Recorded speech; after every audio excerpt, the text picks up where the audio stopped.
Hello friends, welcome to Global Online University. Friends, I am Bahubali Desai, KSET qualified educator in Global Online University. Friends, ಈ ಒಂದು ವಿಡಿಯೋದಲ್ಲಿ ನಾವು KSET 2015ನಲ್ಲಿ ನಡೆದ paper 1 ಪತ್ರಿಕೆಯ ಮೊದಲ 10 ಪ್ರಶ್ನೆಗಳನ್ನು ಸಾಲ್ವ್ ಮಾಡ್ತಾ ಇದ್ದೀವಿ. ಈಗಾಗಲೇ ನಾವು KSET 2020, 18, 17, 16 ಕ್ವಶನ್ ಪೇಪರ್ಗಳನ್ನು ಸಾಲ್ವ್ ಮಾಡಿದ್ದೀವಿ. ಅದೇ ರೀತಿ ಫ್ರೆಂಡ್ಸ್, ಇಲ್ಲಿ ಕ್ವಶನ್ಸ್ಗೆ ಹೋಗುವ ಮೊದಲು ಕರ್ನಾಟಕ ಸೆಟ್ ಟೆಸ್ಟ್ ಸೀರೀಸ್ 2021 ಈ ಒಂದು ಕ್ರ್ಯಾಶ್ ಕೋರ್ಸ್ನಲ್ಲಿ ನಾವು ನಿಮಗೆ ಫುಲ್ ಸಿಲೆಬಸ್ ವಿಡಿಯೋ ಲೆಕ್ಚರ್ಸನ್ನು ನೀಡ್ತಾ ಇದ್ದೀವಿ. 40 ಮಾಕ್ ಟೆಸ್ಟ್ಗಳನ್ನು ನೀಡ್ತಾ ಇದ್ದೀವಿ. ಪೇಪರ್ 1 ಪ್ರಿಪ್ರೇಷನ್ ಸಲುವಾಗಿ 1000 MCಗಳ PDF ಅನ್ನು ನೀಡ್ತಾ ಇದ್ದೀವಿ. ಸೊಲ್ಯೂಷನ್ PDF ಕೂಡ ಲಭ್ಯವಿದೆ 40 ಟೆಸ್ಟ್ಗಳಿಗೆ. ಇದ್ರ ಜೊತೆಗೆ ಪ್ರತಿಯೊಂದು ಯೂನಿಟ್ನ ಮೇಲೆ ನೋಟ್ಸ್ ಕೂಡ ಲಭ್ಯವಿದೆ. ಇದ್ರ ಜೊತೆಗೆ 2015ಇಂದ 2020 ತನಕ ಪ್ರಶ್ನೆ ಪತ್ರಿಕೆಗಳನ್ನು ಸಾಲ್ವ್ ಮಾಡಿದ್ದೀವಿ. ಈ ಎಲ್ಲ ಮಟೀರಿಯಲ್ ನಿಮಗೆ ಇಂಗ್ಲೀಷ್ ಮತ್ತು ಕನ್ನಡ ಎರಡು ಲ್ಯಾಂಗ್ವೇಜ್ನಲ್ಲಿ ಲಭ್ಯ ಇರ್ತದೆ. ಅದು ಕೂಡ ತುಂಬ ಕಡಿಮೆ ಫೀಸ್ನಲ್ಲಿ. ಇಲ್ಲಿ ಫೀಸ್ ಬಂದುಬಿಟ್ಟು ಕೇವಲ 1000 ರುಪೀಸ್. ಈ ನಂಬರ್ಸ್ಗೆ ನೀವು ಕಾಂಟ್ಯಾಕ್ಟನ್ನು ಮಾಡ್ಬೋದು. ಇನ್ನು KSETಗೆ 14-15 ದಿನಗಳ ಅಂತರ ಇರೋದರಿಂದ ಈ ಒಂದು 2 ವಾರಗಳ ಅವಧಿಯಲ್ಲಿ ನೀವು ಎಲ್ಲ ನೋಟ್ಸ್ಗಳನ್ನು ಓದಿ ಮುಗಿಸ್ಬೋದು. ಡೈಲಿ 3 ಟೆಸ್ಟ್ ಅಟೆಂಡ್ ಮಾಡ್ತಾ ಹೋದರೆ ನಮ್ಮೆಲ್ಲ ಟೆಸ್ಟ್ಗಳನ್ನು ನೀವು ಅಟೆಂಡ್ ಆಗ್ಬೋದು. ಇದರಿಂದ ನಿಮ್ಮ KSET ಅಲ್ಲಿ ಪೇಪರ್ 1ನಲ್ಲಿ 70ಕ್ಕಿಂತ ಹೆಚ್ಚಿನ ಅಂಕಗಳನ್ನು ನೀವು ಗಳಿಸ್ತೀರಿ. ಇದರಿಂದ KSET ಕ್ವಾಲಿಫೈ ಆಗುವುದು ತುಂಬ ಸರಳವಾಗ್ತದೆ. ಸೊ ಈ ಒಂದು ಕ್ರ್ಯಾಶ್ ಕೋರ್ಸ್ಗೆ ಸೇರಲು ಈ ಗ್ಲೋಬಲ್ ಆನ್ಲೈನ್ ಯೂನಿವರ್ಸಿಟಿ ಆ್ಯಪನ್ನು ಡೌನ್ಲೋಡ್ ಮಾಡ್ಕೊಳ್ಬೋದು ಅಥವಾ ನೇರವಾಗಿ ವಾಟ್ಸಪ್ ಗ್ರೂಪ್ನಲ್ಲಿಯೂ ಕೂಡ ನೀವು ರಿಜಿಸ್ಟ್ರೇಷನ್ ಆಗ್ಬೋದು. ಅದೇ ರೀತಿ ಫ್ರೆಂಡ್ಸ್, ಇಲ್ಲಿ ಮೊದಲನೇ question, attitudes can be measured using this scale: 5 point scale, wave form, Richter scale and Likert scale. ಮನೋಭಾವವನ್ನು ಅಳತೆ ಮಾಡುವ ಸಲುವಾಗಿ ಯಾವ ಒಂದು ಮಾಪನವನ್ನು ಬಳಕೆ ಮಾಡ್ತೀವಿ? 5 ಬಿಂದು ಮಾಪನ, ವೇವ್ ಫಾರ್ಮ್, ರಿಕ್ಟರ್ ಮಾಪನ, ಲೈಕರ್ಟ್ ಮಾಪನ. Yes friends, attitude can be measured by using the Likert scale. Yes, please remember it. To measure the attitudes or to measure the opinions of the others, we will use Likert scale, and these will not be used to measure the opinions. ಇಲ್ಲಿ ಈ 3 ಮಾಪನಗಳನ್ನು ನಾವು ಒಪಿನಿಯನ್ಗಳನ್ನು ಮಾಪನ ಮಾಡಲು ಬಳಸೋದಿಲ್ಲ. ಈ Likert ಮಾಪನವನ್ನು ಮಾತ್ರ ನಾವು ಏನು ಮಾಡ್ತೀವಿ, ಇತರರ ಮನೋಭಾವವನ್ನು ಅಳತೆ ಮಾಡಲು ಬಳಕೆ ಮಾಡ್ತೀವಿ. ಸೊ ಹಾಗಾಗಿ ಆಪ್ಷನ್ ಡಿ ಏನಾಗಿದೆ ಇಲ್ಲಿ ಸರಿಯಾದ ಉತ್ತರ ಆಗಿದೆ. ಎಸ್, ಲಿಕರ್ಟ್ ಸ್ಕೇಲ್ ಅಂದರೆ ಏನಂತ ನೋಡೋಣ. Likert scale, it is a type of rating scale use to measure attitudes or opinions. Likert ಸ್ಕೇಲನ್ನು ನಾವು ಬೇರೆಯವರ ಆ್ಯಟಿಟ್ಯೂಡನ್ನು, ಅವರ ಮನೋಭಾವವನ್ನು ಅಳತೆ ಮಾಡಲು ನಾವು ಬಳಕೆ ಮಾಡ್ತೀವಿ. With this scales respondents are asked to rate items on a level of agreement. ಈ ಒಂದು ಸ್ಕೇಲನ್ನು ಉಪಯೋಗಿಸಿ ನಾವು ಜನರಿಗೆ ರೇಟನ್ನು ನೀಡಲು ಹೇಳ್ತೀವಿ. ರೇಟ್ ಅಂತಂದರೆ ಇಲ್ಲಿ ನೋಡಿ, strongly agri, neutral, disagree, strongly disagree. ಹೌದಲ್ಲ? ಸ್ಟ್ರಾಂಗ್ಲಿ ಅಗ್ರಿ ಅಂದರೆ ತುಂಬ ಇಷ್ಟವಾಗಿದೆ, ಅಗ್ರಿ ಅಂದರೆ ಇಷ್ಟವಾಗಿದೆ, ನ್ಯೂಟ್ರಲ್, ಡಿಸ್ಅಗ್ರಿ ಅಂದರೆ ಇಷ್ಟವಾಗಿಲ್ಲ, ಖಂಡಿತವಾಗಿ ಇಷ್ಟವಾಗಿಲ್ಲ. ಈ ರೀತಿ ಇದಕ್ಕೆ ನಾವೇನಂತ ಕರಿತೀವಿ? ಲಿಕರ್ಟ್ scale. Yes, the second question is, aerobic exercise will reduce levels of state anxiety. Yes, aerobic exercise will reduce the levels of state anxiety. Identify independent variable and dependent variable. Yes, 4 options are given here. Let us see. Aerobic exercise will reduce levels of state anxiety. Yes, which is the dependent and independent variable. Aerobic ವ್ಯಾಯಾಮವು, ಇಲ್ಲಿ 2 ವೇರಿಯೇಬಲ್ಗಳಿವೆ. Aerobic ವ್ಯಾಯಾಮವು ಆತಂಕ ಮನಸ್ಥಿತಿಯನ್ನು ಕಡಿಮೆಗೊಳಿಸುತ್ತದೆ, ಆತಂಕದ ಮನಸ್ಥಿತಿಯನ್ನು ಕಡಿಮೆ ಮಾಡುತ್ತದೆ. ಇಲ್ಲಿ ಸ್ವತಂತ್ರ ಪರಿಚಲಕ ಯಾವುದು ಮತ್ತು ಅವಲಂಬಿತ ಪರಿವರ್ತಕ ಯಾವುದು? Yes, I hope you know about the dependent and independent variables. See, for an example, for example, here a student is dependent on his father for the financial support.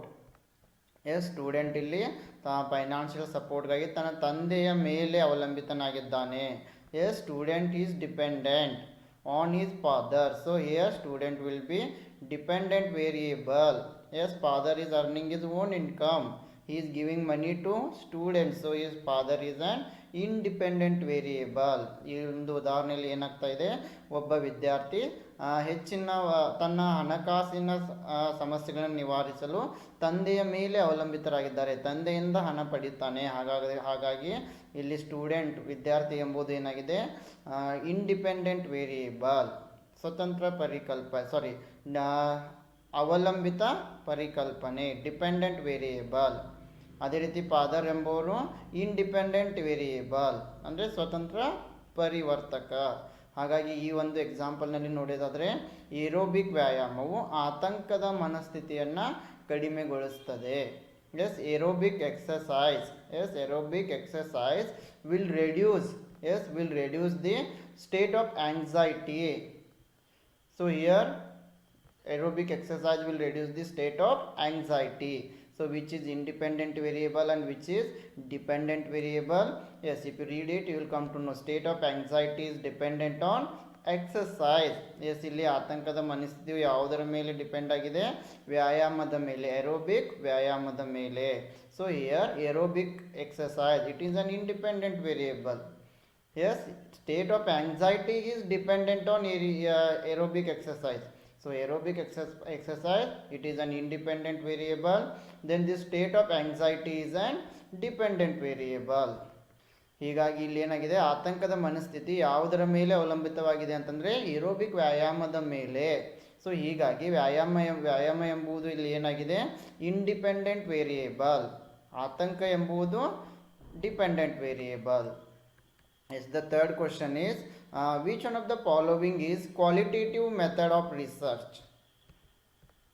Interview method, survey method, experimental method, historical method. ಕೆಳಗಿನವುಗಳಲ್ಲಿ ಯಾವುದು ಗುಣಾತ್ಮಕ ಸಂಶೋಧನೆಯ ವಿಧಾನವಾಗಿದೆ? ಸಂದರ್ಶನ ವಿಧಾನ, ಸಮೀಕ್ಷಾ ವಿಧಾನ, ಪ್ರಯೋಗಾತ್ಮಕ ವಿಧಾನ, ಐತಿಹಾಸಿಕ ವಿಧಾನ. Yes, which one is known as the qualitative method? Yes, here the right answer is option D. Historical method is an example for the qualitative research. ಐತಿಹಾಸಿಕ ವಿಧಾನ ಎಂಬುದು ಏನಾಗಿದೆ, ಒಂದು ಕ್ವಾಲಿಟೇಟಿವ್ ಗುಣಾತ್ಮಕ ಸಂಶೋಧನೆಗೆ ಉದಾಹರಣೆಯಾಗಿದೆ. ಎಸ್, ಈ ಮೂರು ಸಂದರ್ಶನ, ಸಮೀಕ್ಷೆ, ಪ್ರಯೋಗ ನಿಮಗೆಲ್ಲ ಗೊತ್ತೇವೆ. ಇಲ್ಲಿ ಗುಣಾತ್ಮಕ ಸಂಶೋಧನೆಗೆ ಉದಾಹರಣೆ ಅಂತಂದರೆ ಐತಿಹಾಸಿಕ ವಿಧಾನ. Yes, let us see what do mean by qualitative method of research. Qualitative method is used to understand people's beliefs, experiences, attitudes, behavior and interactions. Yes, qualitative methods, these data are we are unable to express in numbers such as experience, attitudes, behaviors. We can't express in numbers. ಈ qualitative ರಿಸರ್ಚ್ನಲ್ಲಿ ದತ್ತಾಂಶಗಳನ್ನು ನಾವು ಅಂಕಿ ಸಂಖ್ಯೆಗಳು ಹೇಳೋಕ್ಕೆ ಸಾಧ್ಯ ಆಗೋದಿಲ್ಲ. ಉದಾಹರಣೆಗೆ ವ್ಯಕ್ತಿತ್ವ ಆಗಿರ್ಬೋದು, ಲಿಂಗ ಆಗಿರ್ಬೋದು. Yes, then qualitative research was initially used in psychological studies. Yes, qualitative ಗುಣಾತ್ಮಕ ಸಂಶೋಧನೆಯನ್ನು ಮೊದಲ ಬಾರಿಗೆ ಈ ಸೈಕಾಲಜಿಕಲ್ ಸ್ಟಡೀಸ್ನಲ್ಲಿ ಬಳಕೆ ಮಾಡಲಾಯಿತು. When researcher found it tedious to evaluate the human behaviour in numeric.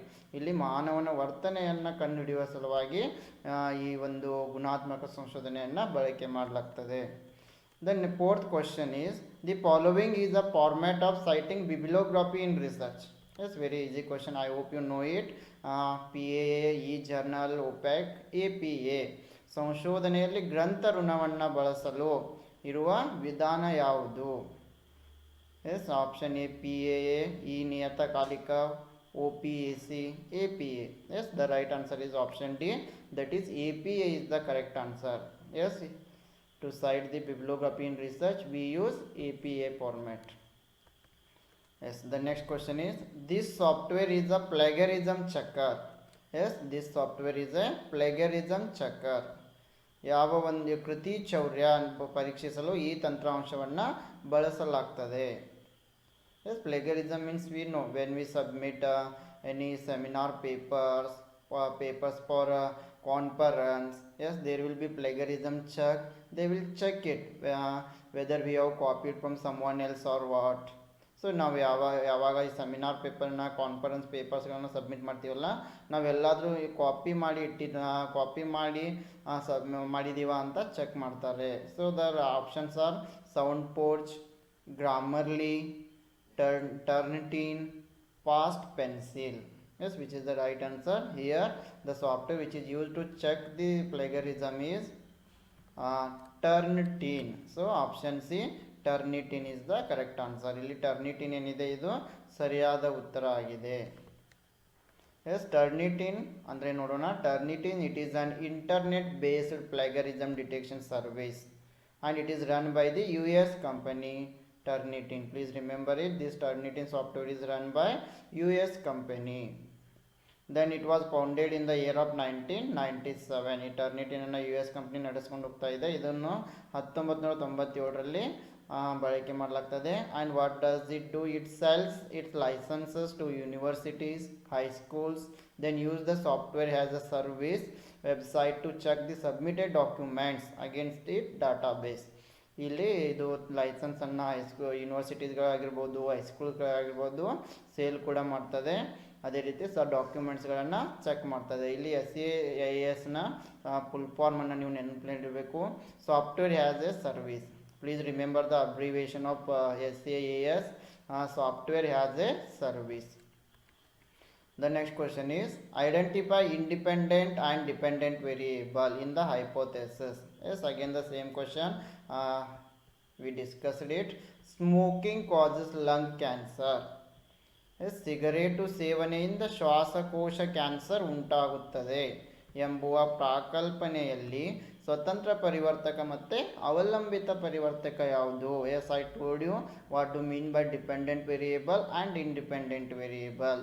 Here the sentence is smoking causes cancer. Smoking causes lung cancer. It means that cancer is dependent on smoking. If you smoke, you will get cancer. If you won't smoke, you won't get cancer.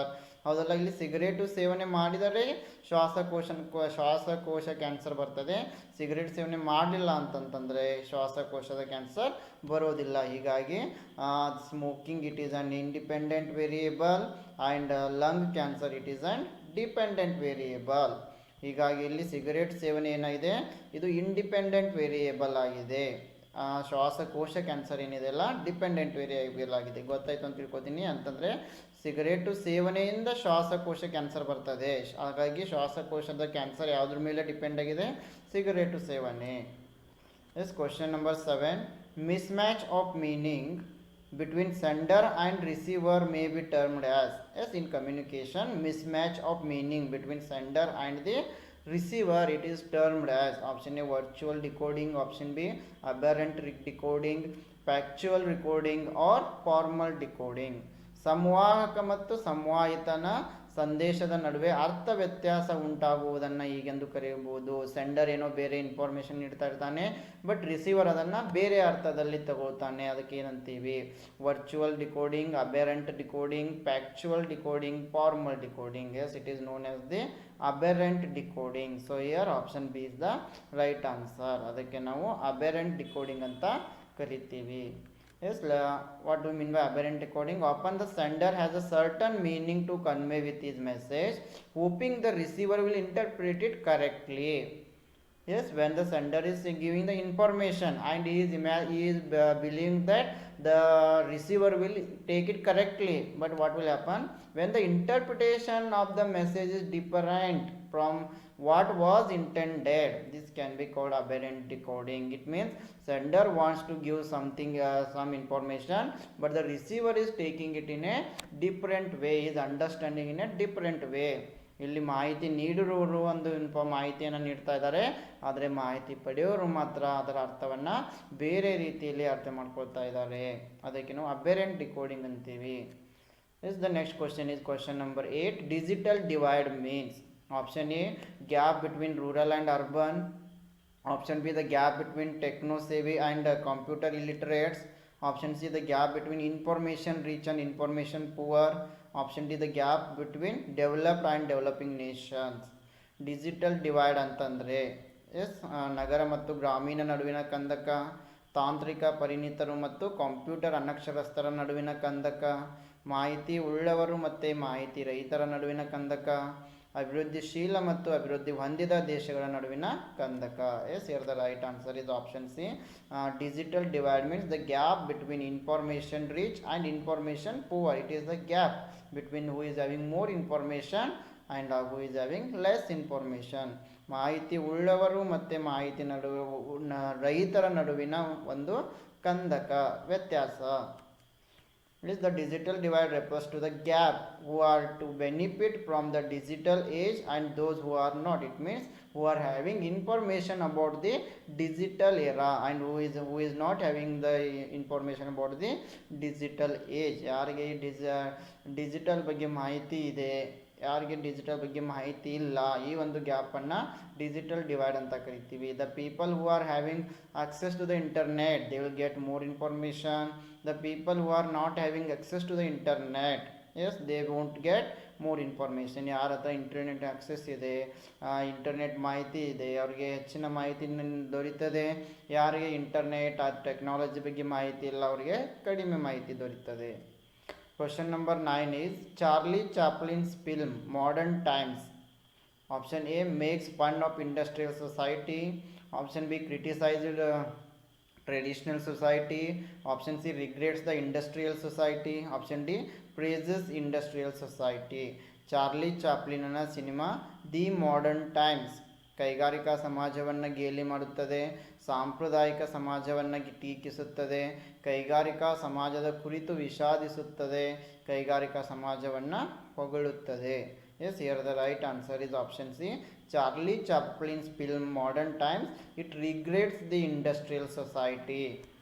Charlie Chaplin cinema the Modern times, ಈ ಒಂದು cinema ಏನು ಮಾಡ್ತದೆ, ಕೈಗಾರಿಕಾ ಸಮಾಜದ ಕುರಿತು ವಿಷಾದಿಸುತ್ತದೆ. Yes, the film is comment on the desperate employment and financial conditions of many people faced during the Great Depression. Yes, in the year of 1929 the Great Depression has taken place. Yes, this movie is about employment and financial condition due to the Great Depression. Great ಡಿಪ್ರೆಷನ್ನ ಸಲುವಾಗಿ ಈ ಉದ್ಯೋಗ ಮತ್ತು ಹಣಕಾಸಿನ ತೊಂದರೆಗಳ ಬಗ್ಗೆ ಇದು ವಿವರಣೆಯನ್ನು ನೀಡುತ್ತದೆ, ವಿಷಾದಿಸುತ್ತದೆ. Question number 10 is group of people formed through web based interaction is known as the mediated community, virtual community, international community, internet community. Web ಆಧಾರಿತ ವಿಚಾರ ವಿನಿಮಯ ಮಾಡುವ ಜನರು ಗುಂಪನ್ನು ಏನಂತ ಕರಿತೀವಿ, ಮೀಡಿಯೇಟೆಡ್ ಕಮ್ಯುನಿಟಿ, ವರ್ಚುವಲ್ ಕಮ್ಯುನಿಟಿ, ಅಂತಾರಾಷ್ಟ್ರೀಯ ಕಮ್ಯುನಿಟಿ, ಇಂಟರ್ನೆಟ್ ಕಮ್ಯುನಿಟಿ. ಎಸ್, ನಿಮಗೆಲ್ಲ ಗೊತ್ತಿರ್ಬೋದು. Very easy answer. It is known as the virtual community. Yes, when we conduct online classes through Google Meet, Zoom, we use the word virtual. ಅದೆಲ್ಲ ಯಾವಾಗ ನಾವು Google Meet, zoom ಬಳಸಿ ಕ್ಲಾಸನ್ನು ಮಾಡ್ತೀವಿ, virtual ಮೀನಿಂಗನ್ನು ಬಳಸ್ತೀವಲ್ಲ. So group of people formed through web based interaction is known as the virtual community. Yes, a virtual community, it is a social network of individuals who connect through specific social media. Yes, ಈ social ಮೀಡಿಯಾನ ಬಳಸಿ ಜನರು connect ಆಗೋ ಒಂದು ವ್ಯವಸ್ಥೆಯನ್ನು ನಾವೇನಂತೀವಿ, virtual community. Okay friends, this is about today's session. Once again I would like to remind you about our KSET test series 2021. Here you will get 40 mock tests for paper 1 preparation with 1000 MCQs PDF, solution PDF you will get, notes you will get on each unit, complete study material is available in English and also in Kannada only at rupees 999. You can contact this number to join. And also friends, if you are preparing for economics in KSET examination, here also you will get notes on all notes on 8 units, plus you will get PDF solution of 20 tests we are providing you, and also notes you will get. Okay, this is for economics. And also for commerce also you can contact us. And if you want to join our Telegram group, the link will be given in the description box. I wish all the best to all KSET aspirants. Thank you.